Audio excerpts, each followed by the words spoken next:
একটা মেয়ে সবকিছু ঢেকেছে, মনে করেন চোখটা ঢাকে নাই, এই চোখ দুটো দেখেই একটা ছেলে তার প্রেমে পড়তে পারে। একটা ছেলে হিসেবে বলছি, এটা সম্ভব।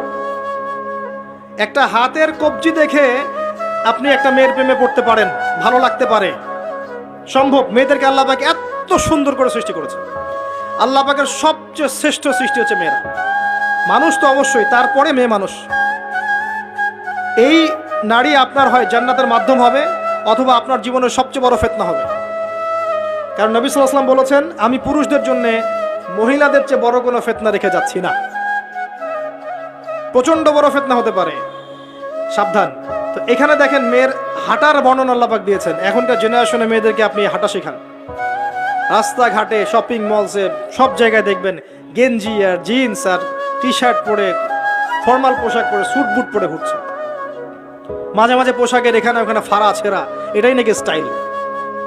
এমন পোশাক পরছে যেটা পরেও দেহের অঙ্গ প্রত্যঙ্গ বোঝা যাচ্ছে, এমন পোশাক পরছে যেটা বাহির থেকে ভিতরের অঙ্গ দেখা যাচ্ছে।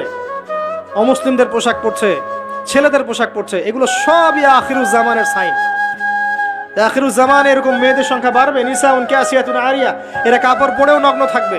মুইলাতুন মামিলাত, এরা মানুষকে আকৃষ্ট করবে, নিজেরাও আকৃষ্ট হবে। এরা জান্নাতের গন্ধও পাবে না, যদিও জান্নাতের গন্ধ যোজন যোজন দূর থেকে পাওয়া যায়। আখিরুজ্জামানের সাইন আপনি দেখবেন, মেয়েরা ছেলেদের পোশাক পরে ঘুরছে। এখন এই শুআইব আলাইহিস সালামের মেয়ের মতো এদেরকে কে লজ্জা শেখাবে? নাই লজ্জা শরমের বালাই। স্যার ক্লাস নিচ্ছে, সে গোল হয়ে বসে আছে, কোচিং করছে। টিচার গায়রে মাহরাম, সে ক্লাস নিচ্ছে, পড়াচ্ছে, গোল টেবিল করে বসে আছে মেয়েরা। দেখবেন কারো গায়ে হিজাব নাই, সালোয়ার কামিজ পরে ক্লাস করছে এবং দেহের অঙ্গ প্রত্যঙ্গ বোঝা যাচ্ছে। এবং কোনো কোনো সময় দেখবেন টিচারও সুযোগ নিচ্ছে, গায়ে হাত দিচ্ছে, বলছে ও তো আমার মেয়ের মতো। হ্যাঁ, আমরা তো ইউনিভার্সিটিতে পড়েছি। এরপরে খেয়াল করে দেখবেন টিচারের সাথে ছাত্রীর প্রেম হয়ে গেছে। কত মেয়ে যে রেপের শিকার হচ্ছে, মুখ ফুটে বলে না। যে কয়টা খবর আসে পেপার পত্রিকা, এগুলো খুব নগণ্য খবর, বাস্তবতা আরো অনেক কঠিন, পরিসংখ্যান অনেক বেশি, অনেক বেশি। মেয়েরা তো আর মুখ ফুটে বলবে না আমার সাথে এরকম অন্যায় করা হয়েছে। কিছু কিছু মেয়ে যখন বলে তখন আপনি খবর পান। অনেক মেয়ে প্রাইমারি স্কুল থেকেও, তারা প্রাইমারি লেভেল থেকে একদম বয়স যখন 10-15 এখান থেকে শুরু করে কলেজ পর্যন্ত ধর্ষণের শিকার হয়েছে, রেপের শিকার হয়েছে। গার্লফ্রেন্ড বয়ফ্রেন্ডের দ্বারা বা টিচারের দ্বারা, কোনো কোনো ক্ষেত্রে চলতে ফিরতে গুন্ডা মাস্তানের দ্বারা এটা হচ্ছে, ফ্রি মিক্সিং এর কারণে।